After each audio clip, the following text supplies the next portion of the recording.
Down the middle here. Good afternoon, everybody. We got another 50-time perfect test history recognition, Israel Adesanya. As I do these, I like to tell a little personal story about each athlete, and Izzy's got, I think, two real good ones. The first is he is the first athlete to achieve 50 perfect test history coming into the UFC while the program was already in existence. He got to the UFC in 2018, all right? So in 4 years, 50, I think he's at 52 tests now. That's an average about a test a month. That's a lot of tests. Secondly, the reason that we do this, when we first started planning this, was for the benefit of the athlete. And to be honest with you, we weren't sure about what type of reception we'd get. Are they going to care about this or not? And I say overwhelmingly, the response has been very positive. They seek these things. So Izzy's last title defense in Houston in February, he wins, defends the belt. He's walking out of the arena. USADA was doing some post-fight testing, so I was kind of camped outside the medical tent. So I gave him the fist bump on the way by. He takes 2 steps by me, U-turns around and says, "Jeff, where am I from my 50 test jacket?" I'm like, "Iz, you haven't even gotten in the medical tent yet, just defended the belt." I think that's an example of these guys and girls relishing this, because it's not often that they get the chance to talk about really the effort that it takes to be clean under this program. Every day of those 4 years, he's let USADA know where he can be located. You know, that's a task in and of itself. The busy life that this guy has, traveling all over the world, and I don't think you've ever missed a test. So very honored, Don and I here to present Israel Adesanya. I've never hidden anywhere, by the way. Never hidden anywhere. Always show my whereabouts. Shout out to Paradigm for always updating me, because I forget and they get it done. So thank you to Paradigm for always updating my whereabouts. But like I said, you'll never find me under the cage. I'm always in there fighting. Pleasure to work with you, my man. Congratulations. And she's going to put your jacket on here.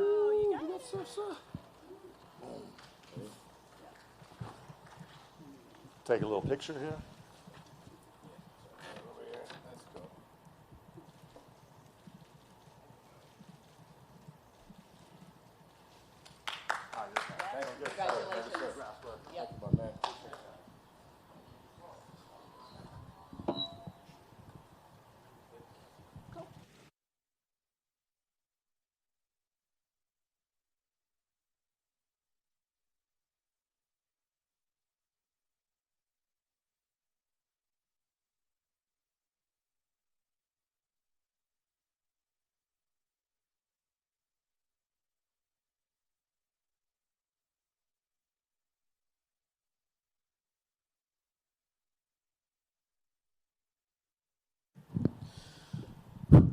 Yep. Israel, it just seems that the intensity, the confidence that you have right now is maybe at an all-time high. I mean, what is it for that? You know, where's that energy coming from? From me, it's how I live. It's my lifestyle. And honestly, before this camp, Eugene told me the last camp was a good camp. He really enjoyed the work I put in. And he asked me, how are you going to make this one better? And he just planted that seed before the camp. And yeah, I felt like I exceeded those expectations. Wasn't never late once, never missed a session, was always on time, and I felt like I killed at this camp, so I can't wait to display skills. You know, you saw Jared coming as a contender, it seems like, earlier maybe than most people did. It seems like you saw him coming. So what was it that you saw in him that you identified early that I'm going to be facing this guy? His spirit, if I'm being honest. His fighting spirit and his essence. And I recognize that because I'm an empath myself, so I can kind of feel the energy from a great man and a great fighter. But yeah, I like to take care of these guys. Like, you know me, I call out all the greats. And I saw that in him early on before all you guys did. And I try to boost him up. He fell short once and then came back and, yeah, proved his worth as the next contender. I know you feel confident in yourself, of course, but does he pose a danger for you? I mean, when you look at the guy, is he a danger, a threat to you?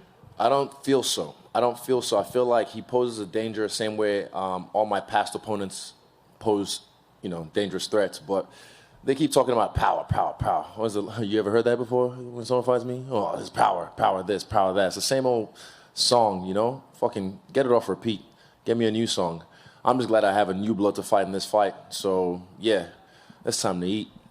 We know that Alex Pereira isn't on this card by accident. I'm just curious what you think about him being like. Is it exciting because it could set up the story for you guys, or do you feel like he's kind of maybe riding the coattails a little bit and doesn't deserve it just yet? A little bit of both. Coattails because, the guy supposedly beat me in kickboxing, and he's still trying to chase me because I'm the one winning in life. And I like that story. Like you said, it's the story we're telling ourselves. The arc in this story is going to be beautiful if he gets past Sean Strickland. They say, I said Jerry, light heavyweight champ, 3 fights in the UFC, but an extensive record in MMA. This guy's only had I think 4 or 5 fights, something crazy. So you know what they're doing, but I like this because I get to take him out early before he's gonna get good, but not right now. Nice. Last thing for me, you seem to be kind of a master of creating iconic moments. I guess what's your goal here? What's your goal here? This is big, bro. This is for me. This feels like, I don't know, Super Bowl, WrestleMania, that type of big. So, yeah, I'm just gonna show off and show out. That's what I do. Israel over here. You're right. You mentioned. Hey, Oscar. Oh, man, how you doing? Obviously, you got in the co-main event Alex Volkanovski. I know that's something that you're very proud of and something that you've wanted for a while. Do you feel like this is overdue to book you on the same card, or because this is International Fight Week, it actually has culminated in the perfect way? I feel like it's perfect. It's just synergy, destiny, whatever you want to call it. It's happening the way it's supposed to happen in this timeline.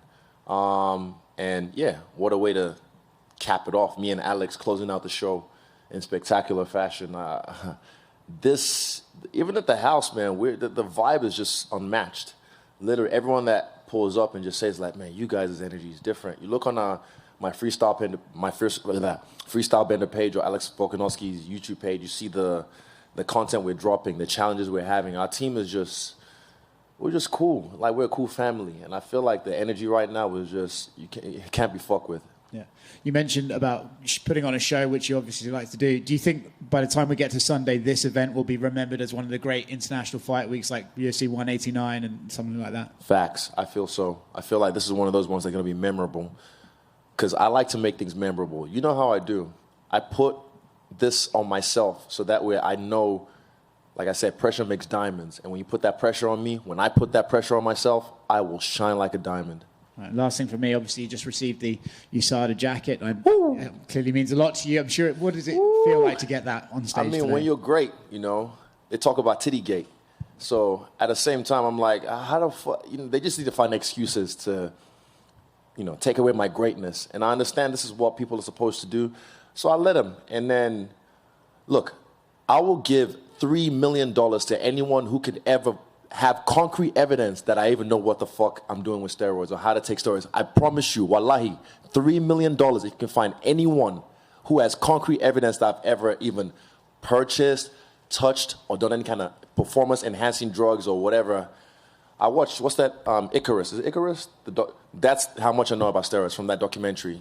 It opened my eyes. It shocked me. So yeah, $3 million for anyone who can ever find any concrete evidence that I've been using performance-enhancing drugs. Pull up. This is easy. It's easy to talk and type online, but really, it got to me a little bit after the Costa fight because I was like, these fucking cunts are just trying to take away my greatness because I had a fucking spectacular performance. And I'm like, how the fuck you going to try and take that away with accusations based on nothing? So I'm like, yeah, pull up. Show me what's up. $3 million. I know you don't have that in the bank. I do. What's up, Chris Reeves? I see you out there. Since you called me out, I might as well ask you a question, eh? Yeah, let's go. What's different about Jared Cannonier? Why is this a different challenge for you? It's new blood, and I feel like a vampire right now. I'm dark, and my people around me know, they just know how it is when it comes to this part of the camp, like the fight week and, the timeline that we're in right now. So, yeah, new blood. That's what I'm going to say. I like having new blood. The last two of just being, like the Vittoria one, I got bored. The Robert one, I was waiting a little bit, and I just didn't like that for my performance. So I like having new blood, and I like having to rise to the occasion. That's the difference between me and him. I'm used to the spotlight. I'm used to all this shit. He's not. He's new to it. I feel like he's man enough and mature enough to handle it, but not like me. Outside of the new blood, though, does he pose anything to you that you haven't seen before? Nah, don't think so. I'm being dead serious, honest. I don't feel so. I feel like, not that if I'm being silly and I get caught slipping, that's on me. If it's meant to be, it's all up to me. But there's nothing he does that I've never seen before. Not even in the grappling. I don't feel so. Israel, right here. Yeah. To the left. Sean Strickland and Alex Pereira obviously fighting. If Strickland wins that fight, would you welcome a fight with him, or is it just you would? Okay, I was like just curious Strickland, about that man. because he's like the little stepbrother I never wanted. It's a weird, respect. I respect the guy because he just speaks his mind. I speak my mind too, but he speaks his mind regardless of the repercussions. We're under the same paradigm, management team, and I'm sure sometimes they have a headache with some of the stuff he puts out. But I respect the fact that he speaks his truth, whether I like it or not. He's, freedom of speech in the right and the great off USADA. So I respect that. But he's like the little stepbrother I never wanted. And I saw him last night. He knows what's up. We looked at, we know. He and me knows, yeah. Are you surprised he's a betting underdog against Pereira with how much more experience he has in MMA? Underdog. I didn't even know that. But am I surprised? The odd makers do what the odd makers do. Same way I asked you guys who makes the pound-for-pound rankings and all that shit, all the other, no, I never got a straight answer. But also same thing, who makes these odds? What have they done? What do they know? What's their credentials? So they can put the odds at whatever they want. I think, honestly, if I'm being honest, he might get fucked up, Strickland. If he doesn't fight with his ego, he'll get fucked up. Just last one from me. Jared talked during this media day about meeting you for the first time a few years ago. Do you remember that exchange that you guys had a few years back? Might have been in New York. Was it in New York? Yeah, I remember he was a few rows behind me. I saw him, and I said, what's up? And I expressed my interest to fight him back then. So I remember it, and I'm a man of my word, and here we are. Like I said, I've always... not in the shit sense, but I've always picked my opponents because everyone, excuse me, every time people pick and choose their opponents on the way up to the UFC because they want to pad their records. When I'm in the UFC, I pick and choose my opponents because I want to pad my records with legit contenders. So I picked and choose them from a while back, and I'm glad he didn't fumble this time and he made it to the dance. So here we are, and let's go. Hi, is he over here to your left? He's been waiting. Hold up. You go. You mentioned new blood, and I actually saw Luke Rockhold the other day in California. He said he thinks he's the only one who can beat you at this weight. If he can beat Paulo Costa, is that a fight that could potentially intrigue you? Costa, depends how he beats him. But he's getting on. So I'd like to get that under my belt as well. But that's... Who's he fought? When is the last time he fought? You can't just fight Against Costa. Jan. Oh, nah, you got to do some more. Show me something. Like I said, depends on how he beats Costa. All these guys, everyone wants this. It's not even mine.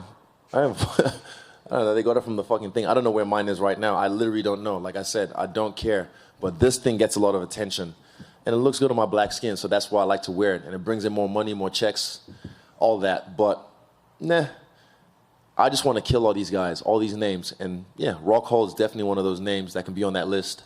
Are you glad to see that all these guys are booked right now? We have some massive middleweight fights coming up, obviously Saturday, and then the weeks beyond that too. I haven't checked. I don't really follow it that well. You see and you forget because there's so many fights. So we're blessed to be part of the UFC, to be with this organization, because spoiled with fights. Might have a month break or maybe a week break, and then fights. So we're spoiled. It's hard to keep up with what fights are coming up. But it's just nice to be up here, chilling in the air. When you're getting introduced now, they say, undefeated at middleweight. I don't like it. I feel like it's stupid. I had a loss to Jan, big whoop. This isn't boxing where it's like, there was one before the Haney Kambosos fight. Someone said, if this could be a turning point for their career. If they lose, that's it. So they write them off like it's nothing. Bro, Canelo just lost twice. He's still a fucking big superstar. Connor's lost a few times. He's still a fucking big superstar. That's why I said losses don't mean shit. If you use them wise, you learn from them. So I don't like when they start saying undefeated at middleweight. I don't know why they made that such a thing. It's cool. I don't mind it, but I just don't. I don't need it. Is that what's going into you talking this week about, I want to do something spectacular. The belt doesn't mean as much. I'm bigger than the belt almost. Do you feel like you are at this point bigger than a UFC title? I am. Before I came in the UFC, you can go back on the interviews. You guys were there filming me, and I'm saying, I'm the fucking champ. I'm going to show you guys. That was me. So that hasn't changed. This just looks nice on me. That's all I said. But, yeah, bigger than the belt. I don't need the belt, put it that way. Like, I'm the guy. I'm the guy right now that everyone wants to fight. So I've got the target on my back. And for some of these guys, I'm even bigger than a title fight. And last question for me. Last time you were on the stage for one of the pre-fight media days, you were talking a lot about your new contract and how significant that was and how you felt like it was kind of going to be a page turner for the sport as a whole and you helping younger fighters. Can you just elaborate on what that means, and do you feel like you've made any progress in doing that in the months since? It takes time, with Francis. And also, you have to look at it this way. Fighters are like strippers. We're independent contractors. So everyone's out for themselves. But then there comes a point we need to come together as fighters in the UFC and also make an agreement like, what can we do to help the baseline for the younger guys or the guys who just got into the UFC? So, because I feel like, honestly, this is a prestigious position to be a UFC fighter. It can't just be, like, I don't know if this is, I don't live in America, like, if it's the same with the NBA or NFL, like, the drafts, it's a big deal, right? I feel like that's how the UFC is. You make it to the UFC, it's a fucking big deal. So, we need to get paid like it's a fucking big deal. I'm getting paid. A few of us are getting paid. But I'm talking about the guys who just get into the UFC. I think Patty just got his contract boosted up, but he's a superstar in his own right. He made his way. And also these guys, you can't just expect to get paid and not do anything. You need to show off. And I don't mean show off as in like what you guys think show off is. I mean show off your essence. Show off who you are. Set yourself apart from the rest. That's how you make the money. But like I said as well, it takes time. It takes time. Rome wasn't built in a day, so we're still working. Hi, Izzy, over here to your left. Thank you. Talking to Submission Radio, Jared Cannonier compared you to Doctor Strange. He gives you control time and space. Based on his skills, like what comic book character would you compare Jared to? Ooh, I like that, Doctor Strange. I just saw the movie as well not long ago. Doctor Strange, that's a good one. Jared, I was literally first thing that came to my head, Beast from X-Men. That's the first thing that came to my head. Beast from X-Men, yeah. Just over here, same place. Hands up, please. I like to look to at your people. Left, there we go. I asked Alex Pereira, how he thought a fight with you would go. Obviously, your past two fights were in kickboxing. This is MMA. He said, imagine what I could do with 4-ounce gloves. What's your response to that? Imagine what I can do with 4-ounce gloves. I did the same thing to him in the second fight. I don't know if you guys have listened to who's actually seen the whole fight? Hands up. That's 1, 2, 3 people. 4, 5 in a room full of how many? Exactly. You're journalists. Do your fucking job. I fucked this guy up in the first fight. Not crazy, but the judges gave it to him. Second fight, I had him on skates, and I made a judgment call, an error in my part. And it was a beautiful story for him because in his backyard, down 2 rounds, on the third round, he comes and knocks me out. That's a beautiful story for him. Go back to UFC 92, Vanilla Silver versus Rampage Jackson. That's a clear example of how I see this going the third time. He who laughs last, laughs best. And I'm going to have the last laugh. Do you believe he deserves to be in the position that he is now? Do you Deserving feel like is subjective. Deserve. Everyone deserves this. Earned. Did you earn the position? That's what everyone says deserve. Did you earn it? People say, I don't deserve this shit. They say, oh, he doesn't deserve this. He doesn't deserve to have all these money, all this accolades and whatnot. I'm like, fuck you. I earned this shit. I don't think he's earned it, to be honest. I like it, though. I like the tailor-made matchups because it makes a bigger story. And guess what? A bigger paycheck for myself when we fight. So, yeah. Deserve? Nah. I don't know. Earned? Definitely not. But he's here, and I like it, and I want it. And in terms of, big fights for you, you obviously went up to... Don't talk about 205. I've already said, yeah. You guys do your job. I've said this all week. I'm focused on 185, running my division right now.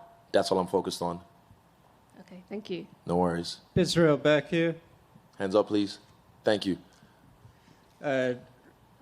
when you're out there and you're putting on performances, let's be honest, you've had a very strong schedule of opponents. When you're out there and you go back to the gym, you talk with Eugene, what kind of things are you critical about when you watch your fights back? My last one, like I said, I waited a bit. I waited a bit, and that's me being honest. Because the first round, I fucked him up. I was in the zone. And then second round, I still did work, but then like from the end of the second round, third round, I kind of like just, I was waiting for the same mistake a little bit, but I created that mistake, so I should have created it again. And that's me being honest with myself in my assessment. And me and Eugene have our talks about it as well. We know what to do. But yeah, the guy thought he won the fight based on me coasting. Are you kidding? So it just shows where I'm at. Like one leg kick and oh my God, he lost that round, you know. Maybe he might have pushed me down. Oh my God, Rob did something. It's bigger than it is. I'm where Silva was at a few years ago when he was at the top of his game. There was a few fights, like UFC 97. I think after UFC 97, that was Talis Laters. People was talking shit. And then he was like, oh, really? Bet. And then, like I said, UFC 101, did some work. I did the same thing after UFC 246. People were talking shit. I was like, oh, really? Bet. UFC 253, I fucked them up. Again, after this last fight, just because it didn't end the way the first fight did, people, oh, this and that, rah. And I take on some of that just because I like to see what the streets are saying. But the streets don't know how to fight. The streets don't know shit about MMA. My team does. So I listen to my team, and like I said, the criticism I got from them and me being self-critical of my performance, I know what I have to do in this fight. That's why I said, fuck wins, fuck losses, fuck the belt. I'm here to have fun. My final question. What are you most proud of in your skills in terms of your growth as a martial artist? Because you obviously came in with a lot of talent from kickboxing, but you've gotten even better. What are you most proud of when you think about the work you've put in and what you're now able to accomplish inside the cage? My grappling, that's the thing I'm the most proud of. The fact that I'm a great grappler in this game, and people can't even see that. So, yeah, I'm really proud of that. And also, my breath work. I've been working with Dave Wood for a while now, and I'm really impressed with the way I can control my mind with my breath. It's crazy. Once you take the red pill on breathing, you can't go back. It's almost impossible to go back because you know, what is it? Know the way and you see it in all things. So yeah, I see everything. Any more? Cool. Thank you. And I mean that. $3 million. $3 fucking million. Let's go.